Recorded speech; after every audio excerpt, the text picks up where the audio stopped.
So for my oral project, I watched clips of a Harry Potter musical on YouTube just because I wanted to do something that was like fun but still applicable to this, and I knew that those were.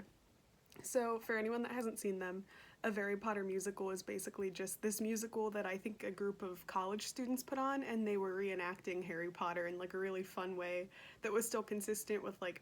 the themes of the actual novels and like what happens, but they put their own spin on it and they're a lot of fun and they're really well made.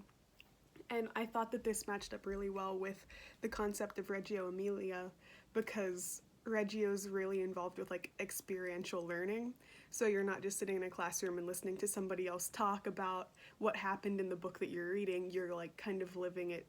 for yourself. And I think there's really no better way to do that than through drama. So I think that this kind of fit perfectly because you could take what they did for a Harry Potter musical and do that for any book that you're reading in a classroom, and it would be a really great way to get the information through to the students, like making them put on a small skit that kind of shows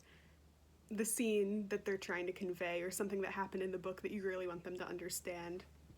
So I was kind of looking up some things about Reggio to talk about this, and I saw that there was a quote that said the aim for Reggio is to teach children how to use symbolic languages, and then they said examples of this were sculpting, painting, and drama in everyday life. So I thought this was really perfect because a Harry Potter musical is very intensive, and you can tell by watching that they read the books and